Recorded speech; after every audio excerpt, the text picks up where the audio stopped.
On va commencer. Donc, on va parler un peu de doctrine aujourd'hui. On va revenir à la base. Amen. Donc, je m'attends à ce que vous posez les questions. Parce que quand on parle de doctrine, Saint-Esprit, unicité, identité de Dieu, il y a toujours beaucoup de questions. Amen.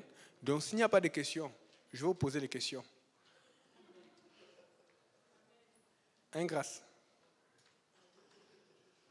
Tout le monde, je vais vous poser parce que je sais qu'il y a des questions, parce que c'est comme ça qu'on faisait avec le pasteur. On avait beaucoup de questions. Et on arrosait le pasteur de questions. Amen. Bon, je suis content que le frère Brunet soit là parce que je sais que lui, il a toujours des questions. Amen. Tu sais, quand je vois le frère Brunet, je me rappelle de moi. Je n'étais pas gêné pour poser les questions. Il faut demander au pasteur Kaozi et je posais toujours des questions. Et ce qui est bizarre, frère Simplice, c'est que dans le temps, quand le pasteur Abou venait après la messe, on avait commencé d'abord sans le pasteur Abou, toi et le frère Achille. Moi, j'allais déposer les gens, chercher, je revenais. Des fois, j'étais arrêté à l'étude, je n'avais pas tout suivi. Quand je posais les questions, régulièrement, les gens riaient. Je continuais à poser. Mais regardez aujourd'hui, maintenant je suis aussi en train de répondre aux questions. Donc si tu es gêné de poser, tu ne vas rien savoir. Pose tes questions. Parce que si tu poses ta question, c'est toi qui vas grandir. Nous faisons tous, il y a ce problème dans le caractère humain où l'homme veut se considérer, où la femme veut dire, oh non, on va penser. On va penser quoi? Moi, je dis, je suis disposé, assoiffé, que ton onction descende sur moi. Si tu n'es pas disposé, tu es en train de faire attention à l'autre, tu vas faire attention longtemps et tu ne vas jamais grandir. Amen. Donc, on va poser des questions. Amen. Donc, on va parler un peu de l'identité de Jésus-Christ. C'est vraiment important de savoir. Écoutez, on est plusieurs qui ont été baptisés récemment. La sœur Grâce a été baptisée récemment. On a reçu le Saint-Esprit. Mais nous avons reçu quelque chose. Mais nous savons que ça vient d'où? Pourquoi nous avons reçu ça? Qu'est-ce que Dieu a enseigné là-dessus? C'est facile de le dire parce que nous sommes à l'église. Mais si quelqu'un vient te défier sur ta foi, qu'est-ce que tu vas répondre? J'étais en train de donner une étude tout à l'heure avec deux jeunes, quelque part. Et puis, je les ai posé la question parce que c'est ça qui est revenu. J'ai dit, bon, maintenant, avec ce que vous connaissez, peut-être vous ne connaissez pas assez, mais le peu que vous connaissez, si vous êtes défié par des témoins de Jéhovah, par des catholiques, ou par ces gens qui connaissent beaucoup leur Bible, mais vous, là, vous dites que vous êtes apostolique, mais pourquoi vous êtes apostolique? Comment vous allez défendre? Là, ils m'ont regardé, ils ont souri. J'ai dit, ah, vous voyez, c'est pour ça qu'il ne faut pas seulement aller à l'église. Il ne faut pas seulement lire la Bible, mais il faut comprendre, chercher les Écritures, lire, maîtriser. Amen. Et c'est parti du fait que dernièrement, j'ai fait comme je ne suis pas allé chercher le débat, mais je n'avais pas le choix. J'ai fait un petit débat avec un monsieur musulman parce que je donne une étude biblique à un jeune. Mais le jeune, comme il est bon au tennis, il a son ami qui joue aussi. Mais ce qu'ils font entre familles, c'est que des fois, ils vont aller dormir chez l'autre et l'autre va dormir chez lui. Mais ce qui m'énervait et qui me dérangeait, c'est que quand il allait dormir chez son ami qui est musulman, lui n'est pas pratiquant. Son père profitait et chaque fois il sortait des versets, des versets. Après le lendemain, il me vient avec des versets. J'ai dit, mais c'est quoi ça? J'ai pour confondre la Bible. Tu vois un peu. Pour dire que non, c'est les musulmans qui sont vrais et tout là. Là, j'étais fatigué parce que chaque fois, il fallait que je remette des versets. Et puis, j'essayais de stimuler le jeune pour dire, voilà pourquoi tu ne dois pas juste faire l'étude que je fais avec toi. Tu dois chercher, tu dois aller au-delà de là. Mais pour pouvoir provoquer cela, il fallait que, je dis, bon, qui vienne alors, on s'asseye et puis qu'on parle, qui donne sa version, il donne ma version. Là, le monsieur était exposé, il n'avait plus le choix. Il est venu. Tu vois que c'est quelqu'un qui est honnête, qui veut savoir et tout. Et ça a pris son fruit parce que depuis que j'ai discuté avec le monsieur, le jeune a compris que non, il ne faut pas juste écouter tout ce que les gens disent. Il faut pouvoir lire et comprendre. Et c'est là où je lui apprends que, est-ce que tu sais que dans le Coran, Mohamed est cité juste une fois? On fait référence à lui peut-être un certain nombre de fois, mais cité écrit Mohamed, c'est que juste une fois. Le gars était surpris. Même le musulman ne savait pas ça. Les gars parlent de moi, ils ne savent pas. Jésus est cité environ 35 fois. Jésus est cité plus de fois que Mohamed dans le Coran. Et l'autre, Moïse est cité alors 136 fois. Et on ne fait aucune référence de Mohamed dans la Bible. Mais il commence à dire, non, on parle de Mohamed d'une façon prophétique. J'ai dit, montre-moi alors. C'était chaud. Le but, c'est pas, on ne va pas chercher le débat, mais des fois, tu vas être appelé à débattre ou à défendre ta foi. Mais comment vous allez défendre? Puisque je ne serai pas avec vous à l'école demain. Je ne serai pas avec vous au travail demain. Donc vous devez être enseigné ici. Voilà pourquoi vous devez venir le mercredi quand le pasteur enseigne la sanctification, pour savoir. Et c'est là est parti. Donc on a parlé. Et là où la tête du jeune a clenché, c'est que, je ne vais pas donner tous les détails parce que c'est long. Amen. Je vais seulement apporter un point pourquoi il faut connaître la parole. Donc, il a commencé à apporter des versets là où Jésus, après la résurrection, parce qu'il voulait montrer que Jésus n'a jamais été crucifié et que Jésus n'est pas ressuscité comme on dit, que c'est faux, qu'il n'était pas, était juste un prophète, il n'est pas Dieu. Donc, je l'ai laissé lire. Quand tu connais ta Bible, tu connais ta Bible. Amen. Et là, il est en train de lire la parole de Dieu. Il lit. Et puis, il montre, vous savez, quand Jésus a rencontré les gens sur le chemin, il est en train de discuter. Et il apporte quelque chose qui fait du sens. Mais ça ne veut pas dire que c'est vrai. Que non, quand il discute, si jamais il avait eu les marques sur lui, on ne voit aucune référence sur les marques de Jésus. Et il montre encore le truc du souper après quand Jésus les rencontre et tout. Quand on ne voit rien, il n'y a aucune référence. Je le laisse finir. Et tu vois, le jeune regarde, il dit, ouais, c'est vrai, ça fait du sens et tout et tout. Et quand il finit, je dis, ok, est-ce que je peux lire maintenant mon verset? Et là, je lui montre le verset des gens. On connaît. Dieu a tellement bien fait la Bible. Hein? Dieu a tellement fait. Tout se trouve. On dirait que quand Dieu a fait qu'on écrive cette Bible, il savait déjà toutes les réponses qu'on allait demander. Et ce n'est pas moi qui ai trouvé, c'est Dieu qui a inspiré. Parce que je connaissais ces versets. Quand tu as l'habitude de lire et de chercher, quand on va poser une question, tu vas savoir que non, la réponse se trouve dans tel verset. Je lui montre alors le verset là où Jésus apparaît. Thomas est là, parce que Thomas n'était pas là la veille.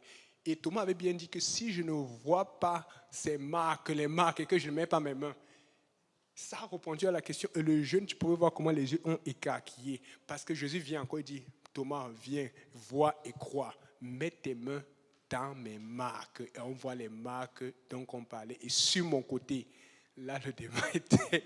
Il a commencé à dire, non, c'était une affaire de joie, ils étaient dans la joie. Donc, c'est dans la joie qu'il n'y a pas de marque. Je n'ai pas compris. Mais tu pouvais voir que de l'autre côté, le jeune, ça, quelque chose a brisé. Et depuis cela, tu vois, ils sont devenus un peu plus réguliers et ils comprennent qu'il faut rechercher. Donc, je suis en train de vous dire, on a dit que je suis disposé, je suis assoiffé, que ton onction descende sur moi. Cette onction descend pourquoi? Pour t'aider quand tu ne comprends pas, pour te diriger, mais que tu sois concentré, fidèle et que tu apprennes. Parce que le but de Dieu, c'est que quand vous arriviez, où vous allez aller, même à la maison, ça va souvent chauffer.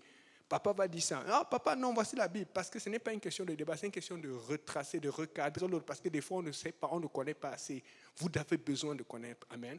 Vous avez besoin de savoir. On ne va pas juste toujours prêcher, mais on va aussi enseigner. Et quand vous êtes enseigné, vous allez défendre votre foi à l'école, dans les rues, à la maison, au travail et partout à travers le monde entier. Amen. Donc, c'est dans ce sens que je voulais vous convaincre la raison pour laquelle nous devons faire cette étude. Donc, pour commencer, on n'a pas, voilà, le lecteur est là. On va lire un verset qui est souvent sujet à problème, qui paraît difficile à comprendre. On va essayer de lire ça et de comprendre ça ensemble. Amen. Frère Brunel, pardon. Est-ce que tu peux lire Jean 17, verset 5?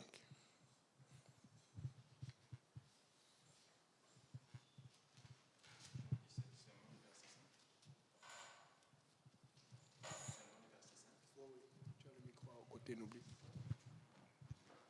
Jean 17, verset 5. Ça dit, « Et maintenant, toi, Père, glorifie-moi auprès de toi-même, de la gloire que j'avais auprès de toi avant que le monde fût. » Ok. Est-ce que vous avez compris le verset? Jean 17, verset 5. Tout le monde a lu? Ok. Elle n'a pas lu. Tu peux relire encore? Pendant ça, elle va lire en même temps. Est-ce que tu n'es pas au bon endroit? Tu as besoin qu'on t'aide? Jean 17. Oh non, ça c'est... Ouais, c'est ça. C'est ici. 5, c'est ça. Mon frère, est-ce que tu peux relire? S'il te plaît. Jean 17, verset 5. Yes. Ça dit, « Et maintenant, toi, Père, glorifie-moi auprès de toi-même, de la gloire que j'avais auprès de toi avant que le monde fût. » Donc, c'est Jésus qui parle au Père et qui dit, glorifie-moi auprès de toi de la gloire que j'avais avant que le monde fût. Amen. Donc, ça apporte un problème ou plusieurs problèmes. Vous avez entendu plusieurs fois, on vous a dit à l'église, Jésus est Dieu. Vous n'avez pas jamais posé la question, si Jésus est Dieu, pourquoi il parle au Père? Si Jésus est Dieu, pourquoi il dit alors, Père, glorifie-moi auprès de toi de la gloire? C'est quoi la raison de ce langage? Pourquoi il parle de cette façon? Amen. Donc, c'est ça qu'on va essayer d'expliquer là maintenant. Et ce qui se passe ici, c'est que lorsque tu lis ce verset, Les gens ont tendance à dire, voilà, c'est Jésus qui parle au Père. Et la Trinité dit quoi? Que Père, Fils, Saint-Esprit. Mais nous ne sommes pas contre Père, Fils, Saint-Esprit. Mais c'est ce que ça dit par la suite, qu'il y a 3 personnes en Dieu. Amen. Et que ces personnes sont co-égales, co-puissantes. Ça ne marche pas. Parce que Dieu est le seul. Amen. Il n'y a qu'un seul Dieu. Maintenant, co-égal, co-puissant, ça veut dire qu'il y a le Fils qui a la même puissance, le Saint-Esprit qui a la même puissance et le Père qui a la même puissance. Mais s'ils sont 3 personnes différentes, comme dans certaines doctrines, ou d'autres 3 personnes distinctes, ça veut dire que ce n'est pas la même personne. Mais comment tu peux être co-égal, co-puissant, mais être distinct? Vous voyez un peu? C'est comme si tu vas ajouter 3 personnes pour faire un Dieu, alors qu'on dit que Jésus-Christ est Dieu manifesté en chair. Alors ce qu'on va faire, c'est qu'on va regarder les versets pour voir qu'est-ce que la Bible dit par rapport à cela. Parce que si les gens disent c'est le Père, le Fils et le Saint-Esprit, il faut qu'on soit capable de le prouver par la Bible. Amen. Donc première chose, le Seigneur dit, la gloire que j'avais auprès de toi avant que le monde fût. Donc ça suppose qu'avant que le monde ne soit créé, c'est comme il dit, je pense que la sœur, elle était venue pour cet enseignement, c'est bon ça. Ça suppose qu'avant que le monde ait été créé, comme elle vient de dire, Jésus était au ciel avec Dieu. Mais on a un problème parce que, vous savez, la Bible c'est un tout. Un verset doit confirmer un autre, et puis à mesure ça devient comme un puzzle. Amen. Quand tu fais 3 plus 3, ça fait 6, n'est-ce pas? Mais si jamais tu commences à faire 3 plus 3, on dit que c'est égal à 10, on est dans les problèmes. Parce que 3 plus 3 a toujours fait 6. 2 plus 2 ont toujours fait 4. Amen. Donc, on va comprendre. Première chose, on va lire Galates 4, verset 4. Oui, 4, verset 4.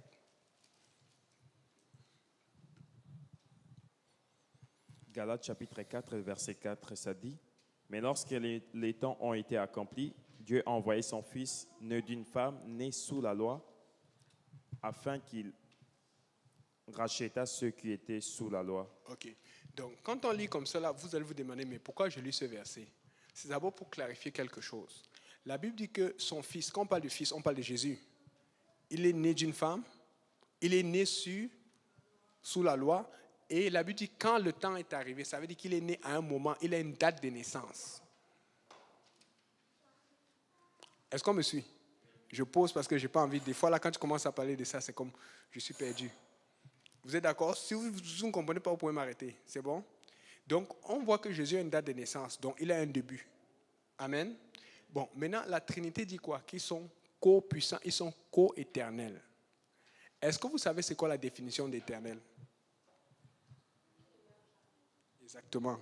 Éternel, ça ne veut pas seulement dire qu'il ne meurt jamais. Éternel, ça veut aussi dire qu'il n'a ni commencement, ni fin. Voilà pourquoi on dit Jésus n'est pas éternel, mais Jésus va vivre éternellement. Voilà pourquoi on dit nous tous, nous allons vivre éternellement, parce que Dieu nous a transformés. Donc, fait que dès qu'ils disent que le Fils est co-éternel, ils sont déjà en train de bloquer la Bible. Ils sont déjà en train de défier un argument biblique et ça ne marche pas. On est d'accord? Bon, maintenant que nous avons réglé le cas de Jésus qui est né. Mais alors pourquoi Jésus a dit de la gloire que j'avais avec toi avant que le monde fût? Là maintenant on va aller. Vous avez compris, non? La Bible c'est comme un puzzle. C'est pour ça que quand vous pouvez prendre des notes, vous allez réécouter, mais c'est bon de prendre des notes. Parce que c'est ce qu'on faisait quand le pasteur nous enseignait. On prenait, après on allait enseigner. On prenait, après on allait chercher. Après on s'embrouillait, après on revenait. Et puis on va écouter certains prédicateurs apostoliques comme David K. Bernard ou autres sur Internet et ça nous aidait pour compléter. Donc, est-ce qu'on peut lire Apocalypse 13, verset 5, ou verset 8 plutôt?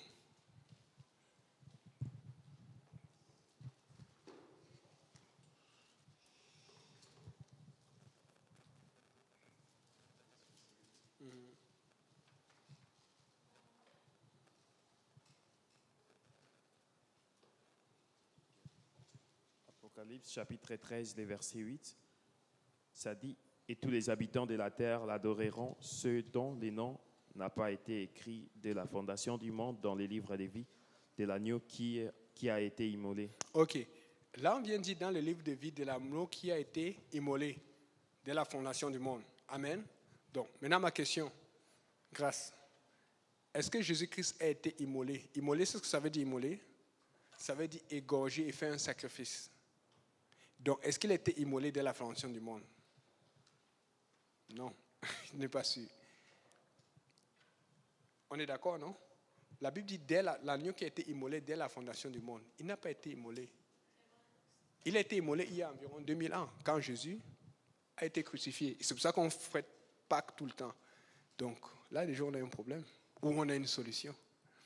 Si Jésus n'a pas été immolé dès la fondation du monde, mais Dieu dit l'agneau qui a été immolé dès la fondation du monde, c'est parce que vous savez que ce que Dieu veut arrive. C'était une prophétie. C'est-à-dire, Dieu savait que comme l'humanité a péché, comme l'humanité est dans la mauvaise direction, pour pouvoir le pardonner, ça prend un agneau. Et donc, rappelez-vous, lorsque Adam et Ève ont péché, qu'est-ce que Dieu a fait? Dieu leur a fait des habits de peau. Et pour faire la peau, comme je dis toujours, ce n'est pas comme dans les cartoons, où tu vas attirer la peau d'un animal et puis fais ça. Il n'y a que dans les cartoons, les dessins animés où tu fais ça. Dans la réalité, si tu vas enlever la peau d'un animal, il faut le tuer. Et Dieu a donc immolé 2 animaux pour Adam et Ève. Et donc, Dieu savait que pour que l'humanité puisse se rapprocher de lui à nouveau, puisse arriver dans sa présence, il fallait qu'il soit immolé. Il fallait l'immolation d'un agneau. Et donc, dès la fondation du monde, Dieu avait déjà ce plan. Et ce plan était supposé arriver. Oui, ma soeur. Dans le micro. Comme ça, les gens en ligne peuvent suivre. Ok, donc si c'est le cas que, justement, je vais jouer la Trinitaire, si vraiment Jésus n'a pas existé au commencement, c'est-à-dire il n'est pas une personne à part, et qu'il est Dieu, pourquoi il a dit dans Jean 3, lorsqu'il est en train de parler avec Nicodème, il lui a dit au verset 13, « Personne n'est monté au ciel, si ce n'est celui qui est descendu du ciel, le Fils de l'homme qui est dans le ciel. » Parce qu'il dit... Ok, bon. Vas-y. Non, oui, continue, parce qu'il dit... Non, j'ai dit non, parce qu'il dit clairement qu'il était dans le ciel, il est descendu du ciel. Et voilà, expliquez, okay. S'il vous plaît. J'ai oublié l'endroit là où j'ai traduit ça. J'ai retraduit ça en manuscrit. Et ça ne fait pas référence directement au Fils de l'homme. Ça fait référence à l'Esprit de Dieu. Bon, la Bible dit quoi? Matthieu 1, verset 23. Est-ce qu'on lit Matthieu 1, verset 23?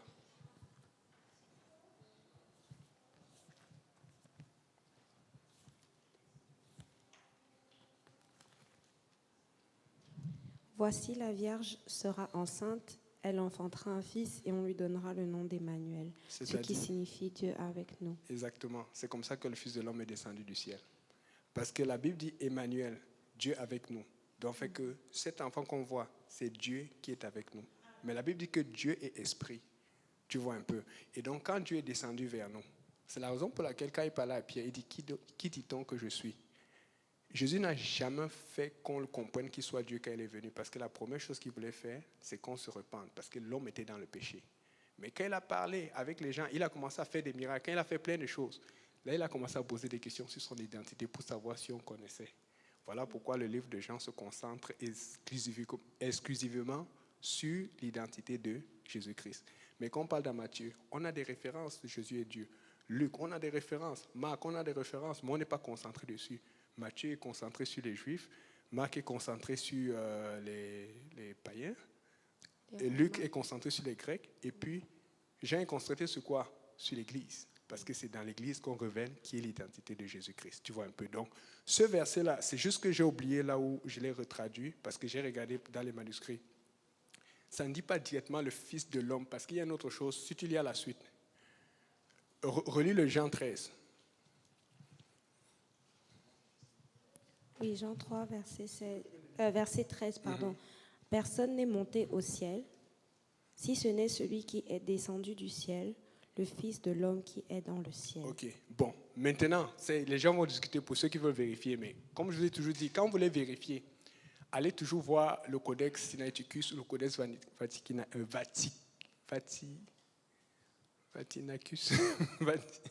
Vaticanicus, c'est quelque chose comme ça, vous allez voir. Maintenant, l'autre que j'ai fait quand j'ai retraduit, j'ai regardé cela avec le lematiseur grec.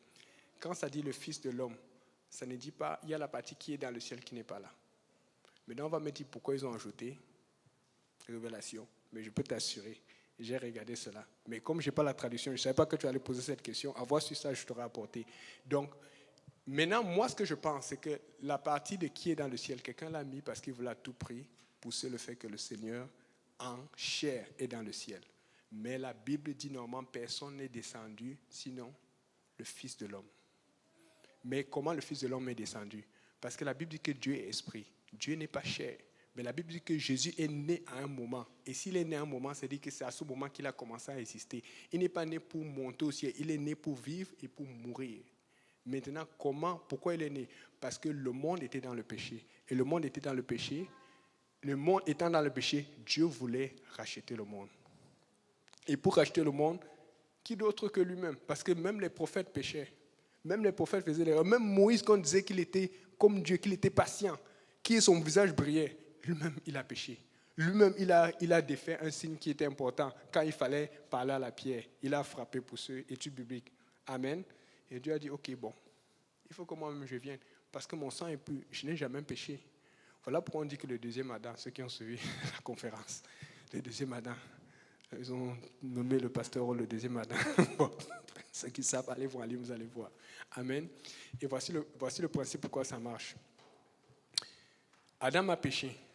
Adam étant pécheur, Dieu ne pouvait pas permettre que quelqu'un d'autre fasse féconder Marie. Pourquoi? Parce que ça, c'est comme ça que je comprends de la Bible. Lorsque la femme a mangé du fruit de l'arbre, lorsqu'elle a donné à son mari, il aurait dû ne pas manger.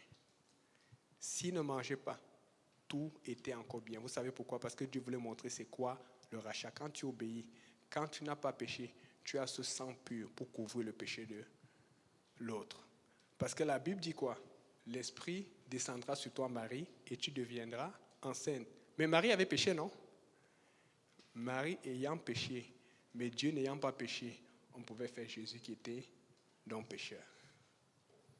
Donc, il est en train de te montrer que si Adam avait refusé de manger, c'est pour ça qu'on dit que si on te tente, ce n'est pas parce que ton frère ou ta soeur fait quelque chose que tu dois le faire, parce que Dieu cherche quelqu'un avec qui commencer. Amen. Donc, merci Sœur Maureen, je reviendrai sur ce verset-là, parce que moi aussi j'avais décortiqué ça là. C'est un verset à problème. Mais quand on dit personne n'est descendu, si ce n'est celui, c'est pour dire qu'il n'y a que Dieu, c'est pour faire référence que c'est juste Dieu qui est venu. Dieu n'a pas envoyé, et c'est pour éviter les autres doctrines qui disent qu'il y a eu un ange, il y a eu Confucius, il y a quelque chose qui est apparu. Celui qui est descendu pour venir sauver son peuple, c'est Dieu lui-même. Voilà pourquoi Ésaïe 35, je pense, verset 14 dit « Je viendrai et je sauverai mon peuple ». Donc, si tu coordonnes Ésaïe 35, verset, je pense c'est 13 ou 14, avec cela, tu vas voir qu'on est en train de dire vraiment celui qui est descendu, c'est lui. Mais c'est lui, esprit, qui est descendu sous forme humaine. Vas-y.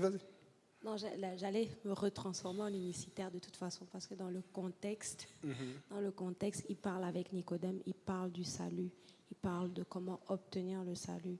Donc c'est pour ça qu'il a donné à Nicodème une idée de... parce que le verset juste...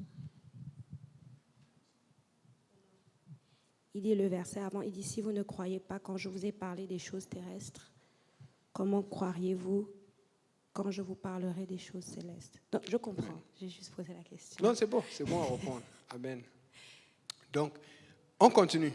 Là, on a vu Apocalypse 13, verset 5. Ça disait l'agneau immolé dès la fondation du monde. Mais Jésus n'a pas été immolé dès la fondation du monde. Ça, on est d'accord. Jésus a été immolé quand Adam était déjà né, après Adam, après Moïse, après Samuel, après tous les prophètes. Il était immolé au temps des Juifs, là où les Juifs l'ont trahi, l'ont laissé, Judas l'a trahi. Donc il y a environ 2000 ans, gens de 2023, 2000 moins, 2000, mais au moins environ 2000 ans. Amen. Donc, mais ça a été prophétisé avant. Pourquoi? Parce que Dieu voyait cela arriver et ça l'a arrivé. Je vais vous montrer un autre verset qui est similaire. 1 Pierre 1, verset 20.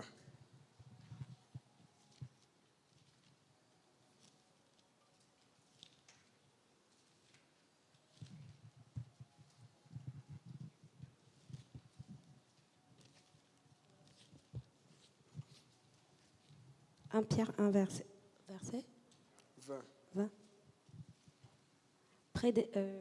Oui, c'est ça. prédestiné avant la fondation du monde et manifesté à la fin des temps à cause de vous. Ok, vous comprenez? On parle de Jésus. On dit prédestiné avant la fondation du monde parce que son destin, c'était de mourir pour le destin de l'humanité. Son destin, c'est d'être crucifié pour nous. Amen. Donc, avant que le monde soit créé, Dieu avait déjà prévu qu'il devait mourir pour nous. 1 Pierre 1, verset 20. Amen. Cette image entre les noter souligne les versets. C'est bon, c'est ça qu'on veut même.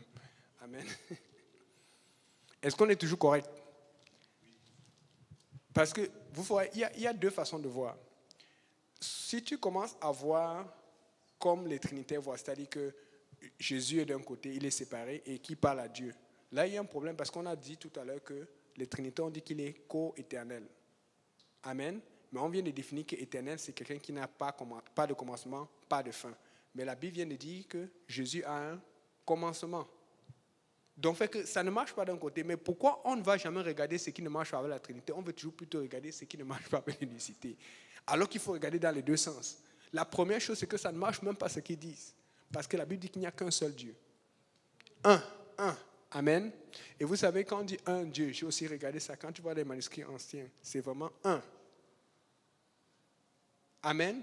Et il y a deux noms qui utilisent. Il y a monos, qui veut dire un, d'où vient monoprix, monopoly, un seul gagnant. Amen. Et il y a le ace. Mais vous voyez dans Jean, et je vous promets, j'ai aussi vérifié, dans Jean 10, verset 30, quand on dit moi et le Père, nous sommes un, ce n'est pas le même un, c'est le un. Ça veut dire que c'est un d'association, parce qu'ils travaillent ensemble. C'est pour ça que le Seigneur veut travailler avec toi. Son esprit travaille avec toi, comme moi et le Père. Mais quand il dit, Seigneur, je veux qu'ils te connaissent, dans Jean 17, toi le seul vrai Dieu, c'est le ace ou le monos là, qui est utilisé. C'est-à-dire que un. Et même ceux qui sont, c'est-à-dire qu'il y a des trinitaires qui sont très forts dans le grec ancien. Eux-mêmes, ils reconnaissent que dans la phrase, quand il dit le seul vrai Dieu, je suis le seul éternel, même dans Deutéronome 6.4, c'est le un unicitaire. Là. Mais ils essaient de dire, non, Dieu voulait dire par là que, je ne sais pas comment ils expliquent ça. Pourtant, il n'y a que, c'est quand on dit un, que pas de mélange là. C'est ça qui est utilisé, mais je ne sais pas comment ils font pour comprendre cela. Amen. Donc, là, on a vu que Jésus n'est pas éternel, mais il va vivre éternellement. Parce que Dieu s'est formé un corps dans lequel son esprit vit. Amen. C'est pour ça que comme Jésus, nous allons vivre éternellement si nous servons Dieu. Parce que ceux qui vont vivre éternellement, s'ils ne servent pas Dieu, c'est qu'ils vont souffrir éternellement. Ce n'est pas la même chose. Nous voulons vivre. Moi, je ne veux pas souffrir.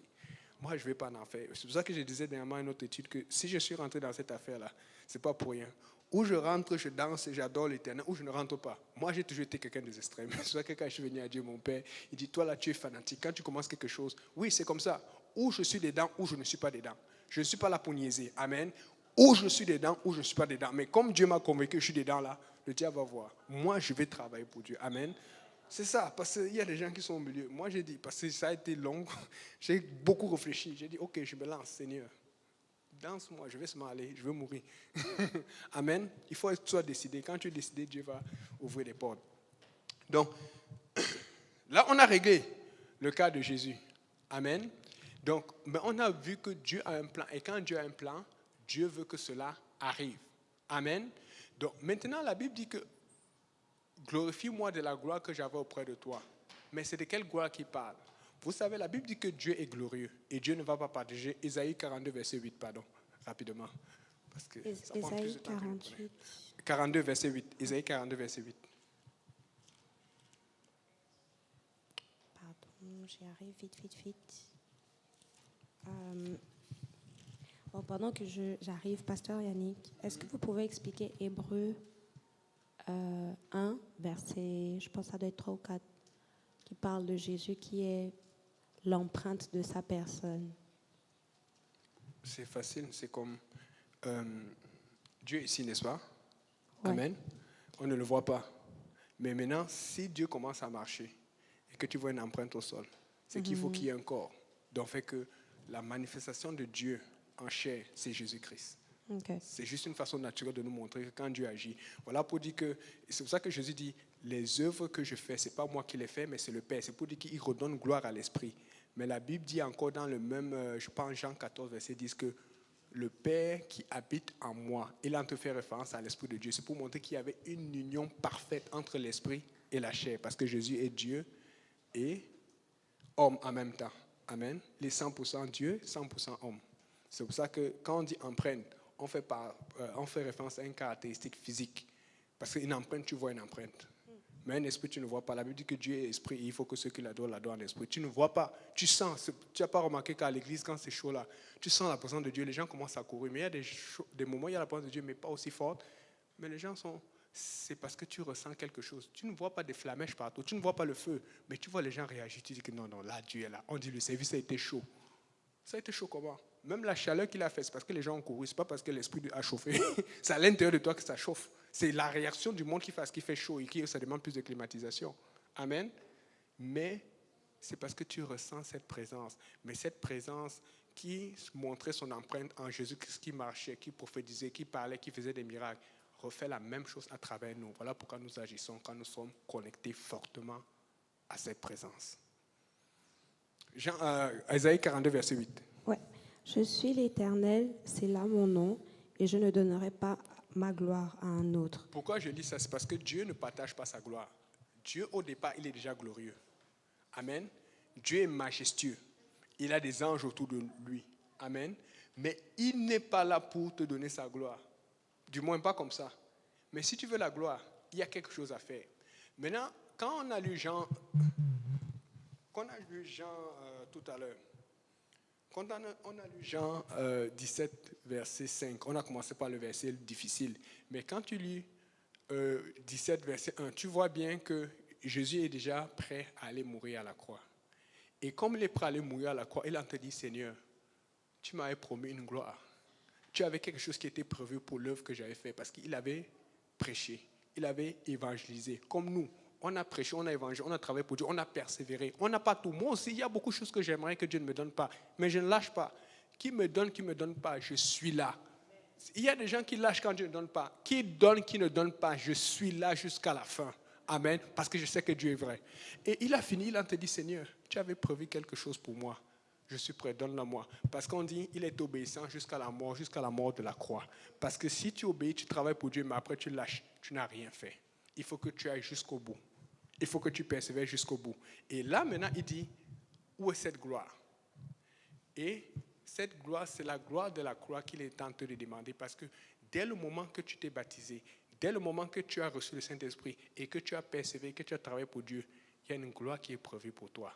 Jean 17, verset 22. Et puis on va lire un autre verset et puis on va passer aux questions encore.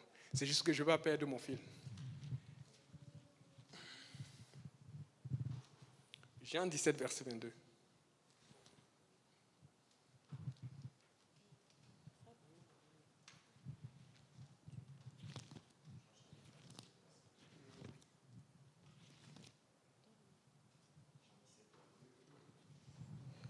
Je leur ai donné la gloire que tu m'as donnée, afin qu'ils soient un comme nous sommes un. Moi en eux et toi en moi. Il vient de dire, je leur ai donné la gloire que tu m'as donnée. Amen.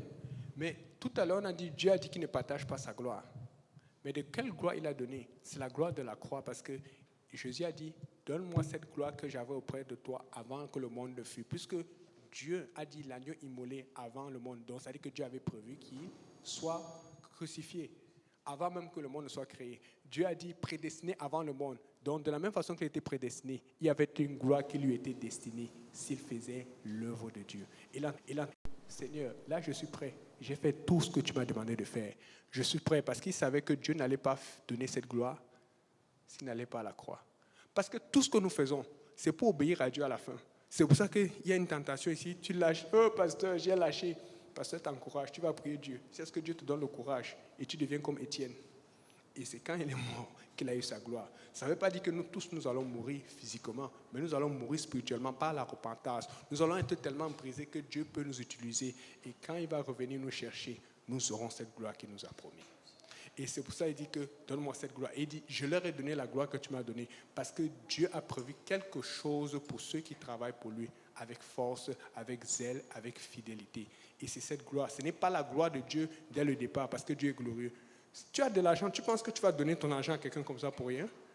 Même quand tu aides quelqu'un, à un moment tu vas arrêter du travail un peu.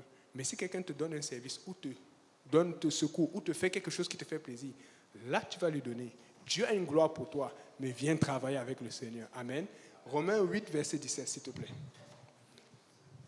Ça va, juste, je vais expliquer ça et puis on va passer encore aux questions.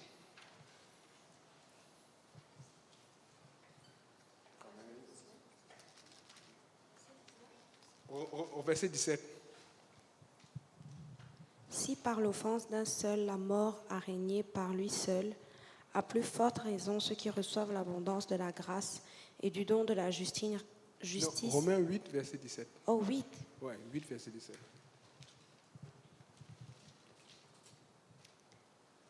Or, si nous sommes enfants, nous sommes aussi héritiers, héritiers de Dieu et co-héritiers de Christ, si toutefois nous souffrons avec lui afin d'être glorifiés avec lui. Vous voyez, on dit si nous sommes enfants, nous sommes aussi héritiers, co-héritiers. Il a dit, je leur ai donné la gloire que tu m'as donnée. Donc, il y a une gloire qui est prévue pour toute l'œuvre de Dieu, pour sauver l'humanité. Mais Jésus a dit, je ne vais pas prendre ça moi seul. Il y a pour vous aussi. Et vous savez c'est quoi être héritier avec Dieu?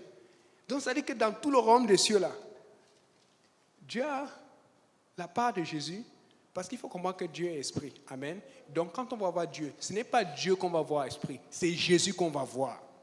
Mais il est en train de dire par là que quand on va être dans le royaume de Dieu, tout ne va pas appartenir à Dieu. C'est ce que ça veut dire. Il y a une partie. Moi, je sais déjà, moi, quand je parle, moi, c'est en vision de cela. J'ai dit, Seigneur, qu'est-ce que Paul va avoir? Est-ce que je peux avoir plus que Paul? Peut-être on va dire que c'est l'orgueil, mais c'est comme ça qu'il faut penser quand tu aimes Dieu. Parce que quand tu te défies comme ça, tu vois tout ce que Paul a fait, il a écrit, il dit non, je suis encore vivant. Les gens ne réalisent pas, tu es encore vivant. C'est le temps où tu peux frapper dans le camp de l'ennemi et faire des choses pour Dieu.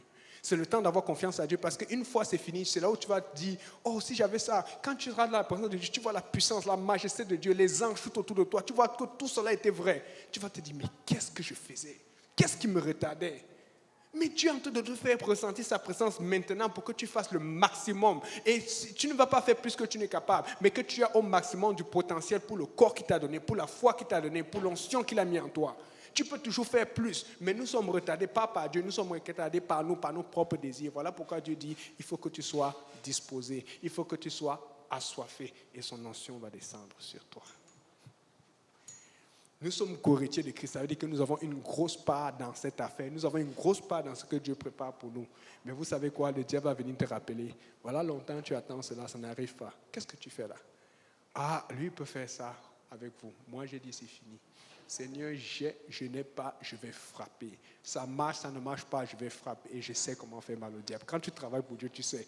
Et quand il m'irrite, je sais comment l'irriter. Il faut que tu sois une arme pour le Seigneur. Il faut que tu sois ce qu'on appelle une arme nucléaire. Quand le diable sait que tu vas te fâcher, il commence à se préparer pour résister. Pourquoi c'est toujours toi qui es en train de te préparer pour résister quand le diable va te frapper? Pourquoi ce n'est pas lui qui peut avoir peur de toi? Il faut qu'à un moment, tu te lèves, tu dis, je suis disposé, je suis assoiffé. J'attends ton onction, Seigneur, parce que je dois frapper encore dans le camp de l'ennemi. Amen. Et c'est pour ça qu'il dit que si nous souffrons avec lui, parce que Jésus a souffert, et il a souffert jusqu'à la croix.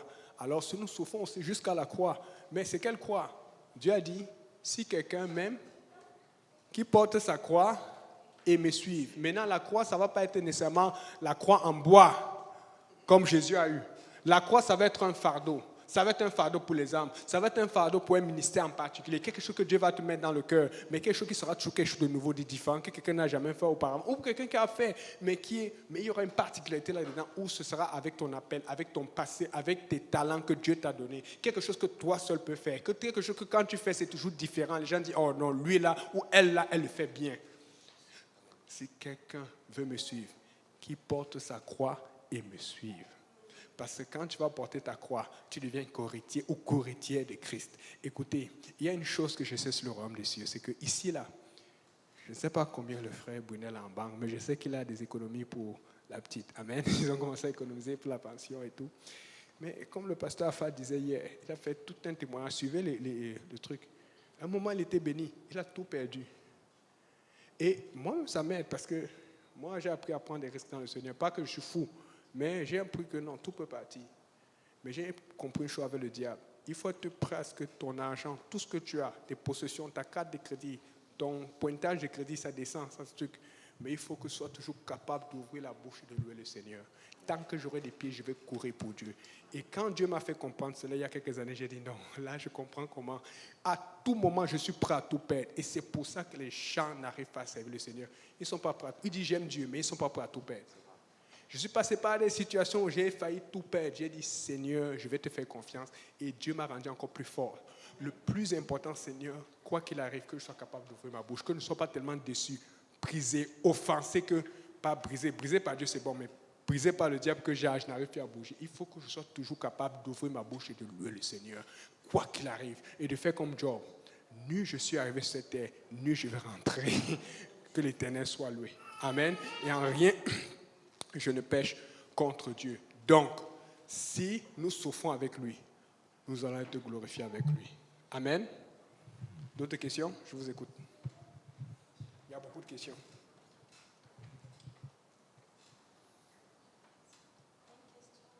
Oui.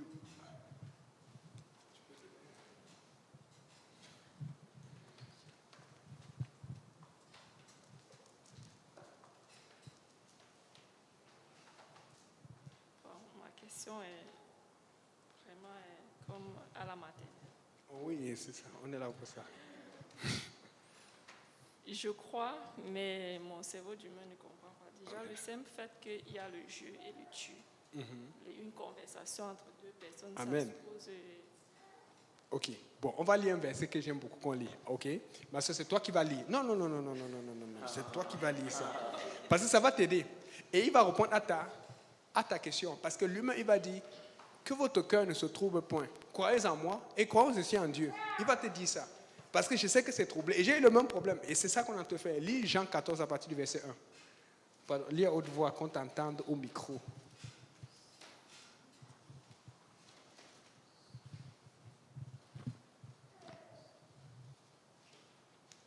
Je lis au nom de Jésus.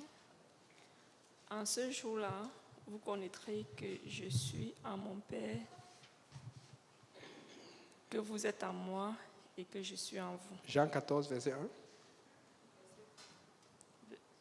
À partir du verset 1. À partir du verset. Oui, Jean 14 à partir du verset 1. Que votre cœur ne se trouble point. Amen. Croyez en Dieu et croyez en moi. Tu vois déjà. Déjà, il dit que votre cœur. Parce que je sais, et j'avais le même problème. Ma tête dit, mais il y a Dieu, il y a Jésus. Maintenant, le Saint-Esprit, on peut écrire. Mais lui-même, il vient te dire que ton cœur ne te trouve pas. Crois en Dieu. Et maintenant, crois aussi en moi. Et ici, là, c'est dit, le kai, là, ça veut dire aussi. Parce qu'il y a des gens qui utilisent kai seulement pour et. Kai, en grec, qu'on utilise pour et, ça veut dire deux choses. Ça veut dire deux choses. Ça veut dire soit ça et ça, et, mais ça veut aussi dire aussi. Donc, il a te dit, croyez aussi en moi. Continue à lire, s'il te plaît. Il y a plusieurs demeures dans la maison de mon Père. Si cela n'était pas, je vous l'aurais dit. Ok. Maintenant, lis maintenant, on va sauter le reste. On pourrait lire le reste, mais on va aller vite. Lis maintenant le verset 7. Si vous me connaissiez, vous connaîtrez aussi mon Père.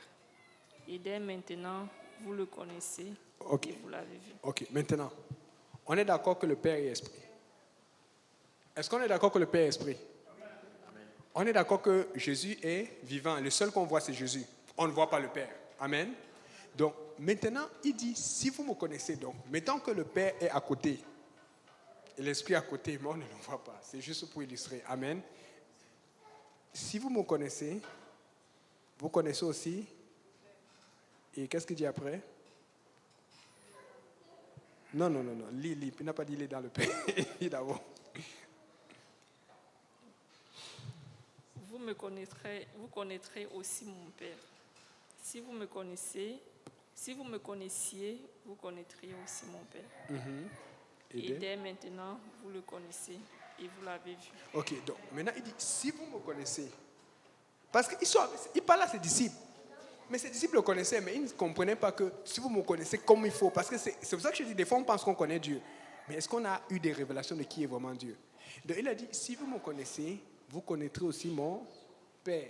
Il dit, dès maintenant, vous le connaissez. Vous connaissez qui? Père. Et vous avez vu qui? Est-ce qu'on peut voir le Père? Non. Mais on peut voir. Il a en train d'essayer de leur faire comprendre que le Père. Mais c'est pas fini, parce que les gens vont dire non, non, c'est pas sûr, c'est compliqué. Lis la suite, regarde maintenant, parce que la suite encore, il va encore exagérer, il va se abuser. Verset 8. Philippe lui dit, Seigneur, montre-nous le Père et cela nous suffit. Ce serait la même chose que tu as dit. Tu as dit, mais là c'est compliqué. Seigneur, montre-nous une fois Dieu. Comme ça, on dit que Dieu c'est le grand. Ça allait nous suffire. Il dit, montre-nous juste le Père, parce que c'est compliqué. Depuis là, tu sais pourquoi il demande ça? Parce que tout le monde, nous tous, on veut toujours le plus grand. Si on te dit que, par exemple, la ministre Ferland ou Mélanie Joly va venir ici, c'est bon. Mais tu vas toujours préférer avoir le Premier ministre Justin Trudeau. Bon, il y en a qui est même séparé, là, je ne sais pas si je vais le voir, parce qu'il ne montre pas un bon exemple pour l'Église. Donc. Mais je vais dire, mettons trop. Quelqu'un qui est marié, qui est bon exemple pour l'Église. Tu vas toujours vouloir quelqu'un qui est le plus haut, n'est-ce pas? Et donc, c'est dans ce sens qu'il a entendu dire, montre-nous le Père, parce qu'on dit que le Père est le plus grand. Il a toujours donné gloire à Dieu, parce que le Père est esprit, et c'est le Père qui l'a envoyé. Mais il veut qu'on comprenne que ce Père qu'il a envoyé est lui-même. Amen. Et ma soeur, frère Brunet, parce que reste là, on va continuer à lire cela. Lis Ésaïe 43, verset 10, pour qu'on ne perde pas le fil de ce qu'on disait. Il a le micro. Ésaïe 43, verset 10, rapidement. Ésaïe 43, verset 10, ça dit, « Vous êtes mes témoins, dit l'Éternel, vous et mon serviteur que j'ai choisi, et afin que vous les sachiez. » Le serviteur, c'est qui? C'est Jésus. Amen. Vous êtes mes témoins, vous et mon serviteur que j'ai choisi, afin que vous sachiez. Continue. Afin que vous sachiez, que vous me croyez et compreniez que c'est moi. Que mon Avant serviteur, moi, il n'a point été moi. formé de Dieu, et après moi, il n'y en aura pas. Est-ce que tu as compris? Donc, il faut comprendre que c'est dans la Bible, il y a des choses que Dieu fait par révélation. Quand Dieu arrive, il va adresser d'abord le problème le plus important, le péché. Repentez-vous. Voilà pourquoi Jean, quand il est arrivé, la première chose qu'il a fait, c'est de prêcher sur la repentance. Il veut d'abord sauver. Mais une fois qu'il t'a sauvé, il veut te garder sauvé. Mais pour te garder sauvé, il faut être édifié, il faut être enseigné. Et il faut connaître l'identité de Dieu. Parce que si tu ne connais pas qui tu as fait, si tu ne connais pas qui t'a sauvé, tu ne vas pas le prendre au sérieux. Amen. Maintenant, lis le verset 8, s'il te plaît. Philippe lui dit, Seigneur, montre-nous le Père et cela nous suffit. Ok, donc normalement, quand il dit montre-nous le Père, cela nous suffit. Jésus a des options. L'option la plus logique que nous on pense, c'est comme peut-être Jésus va faire un miracle ou quelque chose, on voit le Père apparaître comme un gros trône. Bam, et puis on fait la musique comme dans les films d'action. Voilà le Père, ouais, enfin le Père. Mais regarde ce que Jésus répond. Jésus lui dit, il y a si longtemps que je suis avec vous et tu ne m'as pas connu, Philippe. Tu vois la réponse? On dit montre-nous le Père. Il dit, il y a si longtemps que je suis avec vous. Il aurait pu dire, et tu ne l'as pas connu, si le Père était distinct ou différent. Il dit, et tu ne m'as pas connu. Oh. Tu vois, tu peux continuer à lire. Celui qui m'a vu a vu le Père. Oh. Bon, vous voulez que Dieu dise ça comment alors? Il dit, celui qui m'a vu a vu le Père. Parce que l'Esprit de Dieu est invisible. La seule façon de voir Dieu, c'est quand tu regardes à Jésus-Christ. Parce que Dieu, pour parler à son peuple, voilà pourquoi on dit qu'on l'appellera Emmanuel, Dieu avec nous, Dieu parmi nous, pas le Fils de Dieu. Parce que la seule façon, parce que Dieu dans son essence, il a toujours été invisible, il a toujours rempli l'humanité. Mais comme il remplit l'humanité, ça dit que ses yeux seraient loin, en Afrique, en Afghanistan, au Pérou, ça va passer partout. Mais pour pouvoir nous parler, interagir avec nous, il s'est fait un corps comme nous. Et donc, quand on regarde à Jésus, on regarde à Dieu. Voilà pourquoi quand tu regardes l'Apocalypse, on dit celui qui est assis sur le trône, c'est Jésus-Christ. Parce que Dieu, Esprit, contient tout l'univers. Mais Dieu en chair peut interagir avec toi, parler avec toi, pleurer avec toi, te secourir, te tenir. Parce que si Dieu te tient, il peut te lever avec ses anges, il peut te lever par son esprit, mais tu ne vas pas le voir. Mais si tu veux le voir, c'est quand tu regardes à Jésus. Continue, qu'est-ce qu'il dit encore? Celui qui m'a vu a vu le Père. Comment dit? Bon, continue. Comment dit? Comment dis-tu, montre-nous le Père? Ça veut dire que lui, il trouve la question bizarre. Il dit, mais tu cherches encore le Père où? Parce que Dieu s'attend à ce que le jour où tu as été baptisé ou que tu as été rempli du Saint-Esprit, tu ne comprenais pas tout. Mais si tu es venu à l'église pendant un certain temps-là, tu ne comprends pas, tu n'arrives pas à le connaître, il y a un problème. C'est pour ça que les gens autocratent, parce qu'ils n'arrivent jamais à connaître Dieu, ils n'arrivent jamais à grandir dans le Seigneur. Tu ne peux pas rester vivre pour Dieu et toujours en train d'attendre. Oh, j'attends mes promesses, j'attends telle chose. En attendant tes promesses, vis pour Dieu. En attendant tes promesses, loue Dieu. En attendant tes promesses, cherche Dieu. Cherche son identité. Sinon, tu ne vas rien avoir. Parfois même, Dieu t'a promis quelque chose. Tu vas perdre cela parce que tu fais l'hypocrite. L'hypocrisie ne marche pas dans la maison du Seigneur. En attendant tes promesses, cherche Dieu. Gagne des âmes. Travaille à fond.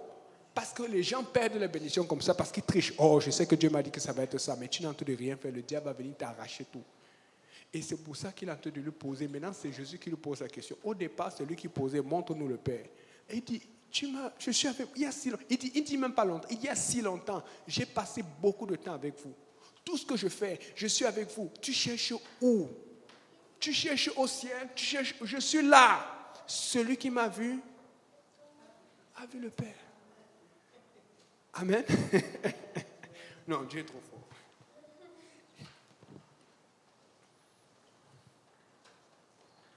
Trop fort.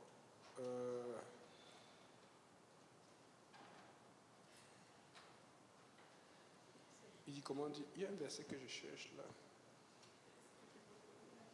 Oh, tu avais une question là? Oui, vas-y ma soeur, vas-y d'abord. Je sais pas, c'est juste, je sais plus le passage, mais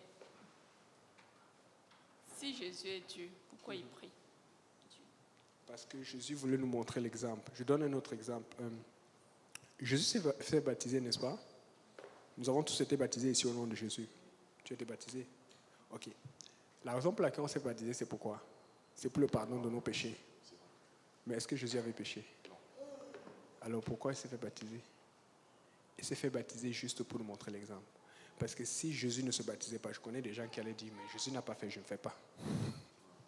Voilà pourquoi aussi, la Bible dit que la colombe est descendue et c'était un signe pour Jean. Mais la Bible dit, la colombe, c'est une image du Saint-Esprit. Parce qu'il fallait qu'il y ait cette image. Mais la colombe est descendue après quoi?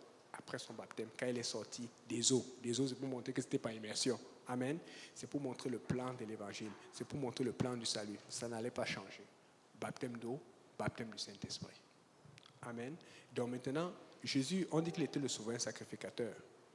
Et dans le temps, l'agneau devait être immolé. Amen. Mais pour qu'il soit immolé, qu'est-ce que le sacrificateur devait faire?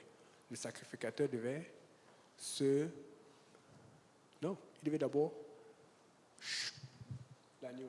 On devait le préparer, s'assurer qu'il n'y a aucun défaut. Comme Jésus n'avait aucun défaut, aucun péché. Aucun défaut pour un animal beau, bien, dodu. Quand tu vas acheter un poulet, chez nous on connaît la femme, quand tu achètes un poulet, tu cherches celui qui est gros et dodu, beau là. Tu cherches le coq qui glute avec tout le monde. Tu veux le gros, amen. Et c'est la même chose. Et donc, quand tu as égorgé cet animal, tu prenais qu'un animal qui était parfait, comme Jésus qui était parfait. Et puis là, ça représentait la repentance parce que Jésus est mort. Il a été immolé. Immolé avant la fondation du monde. Amen. Mais après le sacrificateur, qu'est-ce qu'il faisait? Il allait se nettoyer avec la cuve des reins. Ça représentait le baptême. Jésus a été baptisé. Et puis après, il rentrait dans la présence du Seigneur, dans le Saint des Saints. Et c'est cette colombe que tu vois qui montre que... Parce que lui, dans le fond, il avait déjà le Saint-Esprit. Parce qu'il est né avec de Dieu. La Bible dit qu'il est Ouendé, le sein de la mère. Mais le problème, c'est qu'il voulait confirmer cette image de la Bible pour qu'on ne dise pas qu'on n'a pas besoin du Saint-Esprit. Tu vois un peu.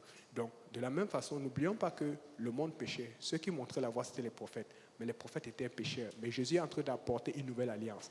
Dans la nouvelle alliance, il y a une nouvelle façon de faire. Dans l'ancienne façon, œil pour œil, dent pour dent. On te gifle, tu gifles. On te vole, tu es puni par la loi. Maintenant, la Bible dit que, Jésus dit, mais je vous dis, si quelqu'un vous gifle, montre l'autre jour. Ça prend la grâce pour supporter cela. Donc, il est en train de nous apprendre des choses. De la même façon qu'il nous enseigne de nouvelles choses, il nous montre comment faire. Et l'une des choses qu'il faut faire, c'est prier constamment. Voilà pourquoi il priait. Pour montrer notre relation avec l'Esprit du Seigneur. Ça devait être sa relation en tant qu'humain avec l'Esprit de Dieu. Sinon, on n'allait pas le faire. Je ne sais pas pour vous. Je sais que la seule chose était forte pour faire le ndolé. Bon, j'attends pour goûter aussi le héros de la sœur riche, mais bon. N'empêche que le jour où vous invitez, la sœur Georgette avait fait une autre nourriture. J'ai oublié, c'était pour la dernière fois. Peut-être la sœur riche va cuisiner. Sœur Maureen, il y a une sœur ici qui peut peut-être rentrer dans la liste. Ok, le coq. Il y a une sœur qui va rentrer dans la liste de cuisine ici. Là. Oh, le Seigneur, bon, on est en train de faire du recrutement. Ok, mais le problème c'est ceci. Moi, je n'ai pas appris ça. Moi, j'avais seulement appris les crêpes au pays. Et quand je suis arrivé ici, là, je ne savais pas beaucoup cuisiner. Et puis, mais j'ai regretté parce que je me rappelle un jour, ma mère m'avait fait surveiller la nourriture au pays. Mais j'étais tellement distrait, on est allé rentrer, la nourriture avait brûlé. Et ma mère allait me tuer. Ouais! Ma mère allait me tuer. Mais ça passait toujours, tu es l'enfant, n'est-ce pas? J'étais distrait. Et on me dit toujours, quand tu vas arriver au Canada, tu vas souffrir. Parce qu'au départ, je devais aller en Allemagne, finalement, ça a fini au Canada. Dieu savait pourquoi. Tu vas souffrir. Moi, un jour, c'était dur. J'avais à faire beaucoup de crêpes et les crêpes n'étaient pas été un peu salées, c'était bizarre. Et puis ça me coûtait cher d'aller toujours au McDo et tout ça là. J'ai compris que si je ne cuisine pas, l'argent de poche va finir. Je vais souffrir. Donc je passe par ma cousine et puis je parle discrètement. Je dis, ben, quand tu fais, je ne voulais pas qu'on sache, tu vois un peu. Quand tu fais la nourriture, quand tu mets, j'ai fait comme si c'était juste pour faire un truc comme ça. Mais ma mère a capté. Ah, je t'avais dit. Voilà maintenant, je ne sais même pas cuisiner. Elle m'a lavé. Mais n'empêche que je connaissais quand même certaines choses sur le sucre, sur la cuisson, sur le riz, même si je ne connaissais pas autant qu'il fallait, parce qu'on m'a appris. Si Grâce et Christelle ou Megan cuisinent, c'est parce que quelqu'un leur a appris. Tout ce qu'on fait dans ce monde, quelqu'un a besoin de t'apprendre. Les meilleurs, la Bible dit, pas la Bible, le monde dit, les meilleurs entrepreneurs, les meilleurs chefs d'entreprise, ce sont ceux qui ont été à l'école, qui ont été formés, mais pas seulement, c'est tous ceux qui ont vu leurs parents faire. Et tu vas voir que souvent, les enfants vont devenir docteurs à cause du papa, et ils sont aussi bons que leurs parents. Et Jésus faisait la même chose. S'il ne priait pas, ses disciples n'allaient pas prier. Voilà pourquoi il est en train de prier, et les disciples sont endormis. Il dit, mais vous êtes encore endormis? Mais quand il est parti, là, il cherche Jésus. Ils ont compris que Jésus a dit, encore un peu de temps, je m'en vais, et encore un peu de temps, je reviens. Mais il dit, mais je serai en vous. Et là, maintenant, Jésus n'est plus là physiquement. Ils comprennent que bon, c'est de ça qu'il nous parlait. Là, ils deviennent zélés. Jésus est mort. Et là, ils comprennent, voilà pourquoi il priait tout le temps. Voilà pourquoi il se levait tout le matin. Écoute, moi, je ne vois pas Jésus-Christ. Je sens son esprit. Mais je ne peux pas faire un jour sans prier. Parce que Jésus a prié. Si je ne lisais pas qu'il priait autant, je n'allais pas lire. Et ce n'est même pas suffisant. Je peux vous dire, je ne peux pas compter le nombre de fois où j'ai attrapé Pasteur Grand prier. L'autre aussi, ici, là, toujours ici, même en train de donner l'étude là. Mais souvent, Pasteur Graham, il y avait sa femme, il venait faire une chose. Pasteur Benji était toujours ici là. Je vous dis, quand je venais ici, j'ai dit, mais pourquoi ils ne peuvent pas se reposer? Pourquoi ils prient tous les jours? Et j'ai compris. Et ce n'était pas tout. Un jour, j'ai raconté ça un jour. J'arrive, on avait un endroit où on priait à la pouponnière. Avec d'habitude, je les appelle les trois mousquetaires. Il y avait toujours le pasteur Luc, il y avait le frère David, Nian, le père d'Eliel, et puis il y avait le frère Moutombo. On était encore petits dans le Seigneur et tout ça. Et souvent, on allait les vendredis, ils venaient prier. Mais moi, je viens prier et je dis vraiment. Et un jour, ils sont venus un vendredi soir. Je sentais qu'il fallait que je prie, mais c'était comme, ils priaient trop longtemps, c'était trop.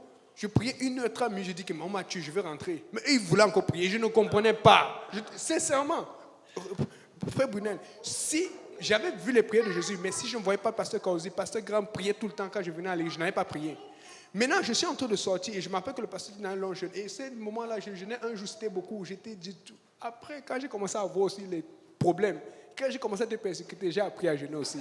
J'étais fâché. Et je suis content d'avoir vécu cela parce que ça a réveillé quelque chose en moi. Et ça, j'ai dit, Satan, c'est comme ça que tu fais. En fait, il a fait l'erreur. Et je me suis rendu compte que quand je suis fâché, je suis plus dangereux qu'autre chose. J'ai dit, tu vas me sentir maintenant. Et j'ai dit, ok, finalement, tu me donnes, Seigneur, tu ne me donnes pas. Moi, j'ai une mission. Je vais délivrer autant que je peux. C'est ce que tu viennes me chercher, que tu reviennes. Amen.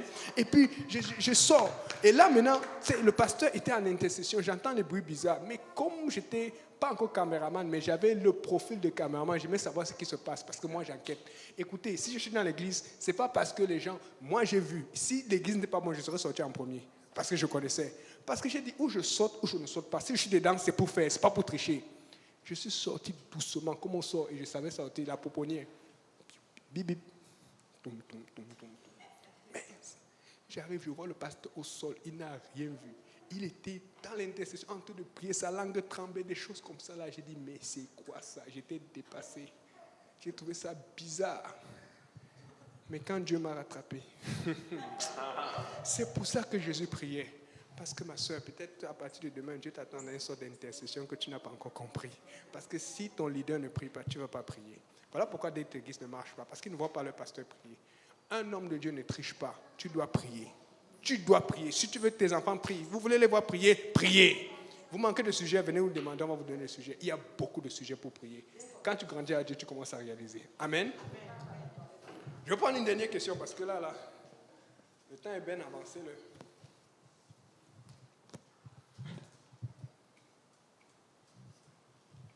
Dernière question? Commentaire?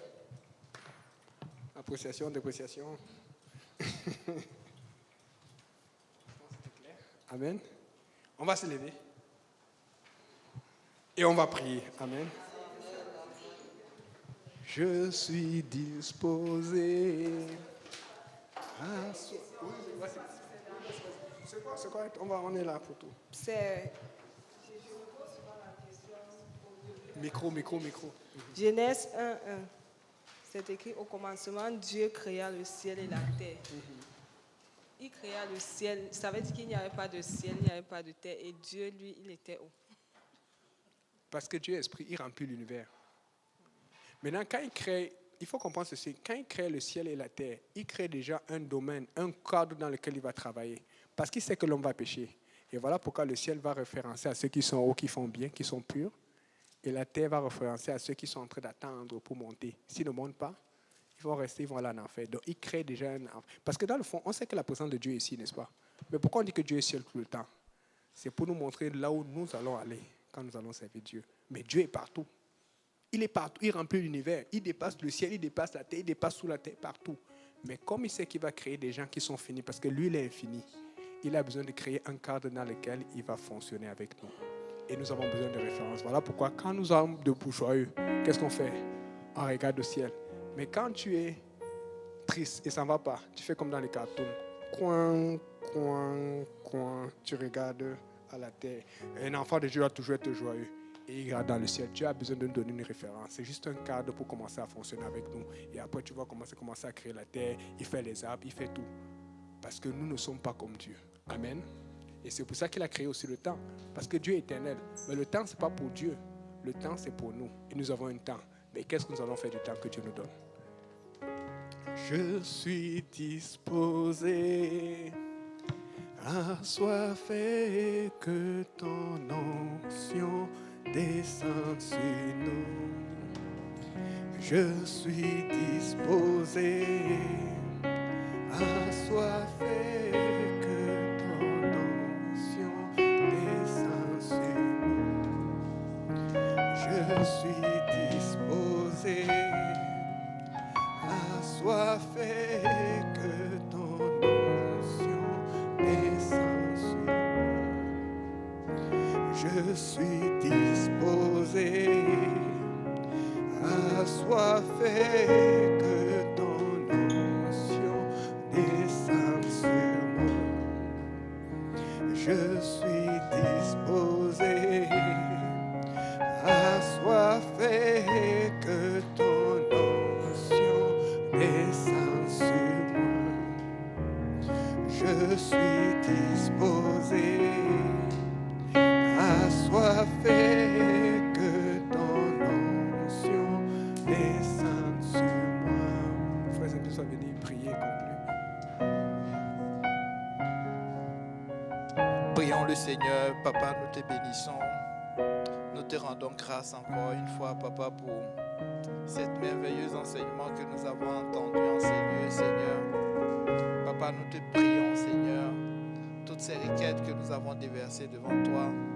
Nous te disons merci et nous croyons que, Papa, tu as entendu chacun de nous, Seigneur, même ces requêtes qui n'ont pas été mentionnées, Seigneur. Nous te prions, Papa, que ça ne soit pas simplement ces requêtes, Seigneur, mais, Seigneur, que tu ouvres notre esprit à comprendre tes Écritures, Seigneur, et à faire ta volonté, éternel Dieu Tout-Puissant. Papa, nous te louons, nous te rendons grâce, Seigneur. Souviens-toi de chacun de nous, éternel Dieu Tout-Puissant. Souviens-toi de tous ceux qui ne sont pas là en ce moment, Seigneur. Tous ceux qui nous suivent en ligne, éternel Dieu Tout-Puissant. Papa, nous bénissons, nous rendons grâce à ton Saint-Nom, Seigneur.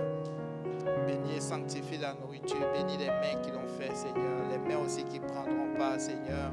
Éternel Dieu de gloire, qu'enfin la prochaine fois nous puissions nous retrouver en ce lieu, Seigneur, pour glorifier et magnifier ton Saint-Nom, Seigneur. Souviens-toi de tes enfants, Seigneur Jésus. Souviens-toi de tous ceux qui vivent une situation difficile en ce moment, Papa. Tous ceux qui n'ont pas un lieu où dormir, Seigneur. Tous ceux qui cherchent la parole, mais qui ne l'ont pas, Seigneur. Tous ceux qui sont couchés sur les lits des hôpitaux, éternel Dieu Tout-Puissant. Tous ceux qui, éternel Dieu de gloire, papa, vivent des situations difficiles chez eux à la maison, Seigneur. Qui l'aurait cru, papa, un beau pays comme celui-là, riche, mais il y a des situations difficiles, papa. Tous ceux qui n'ont pas la paix, éternel Dieu Tout-Puissant. Oh, éternel Dieu de gloire, nous savons que la solution est en toi, Seigneur. Merci, Seigneur. Merci, Seigneur. Est-ce que quelqu'un peut dire merci, Seigneur?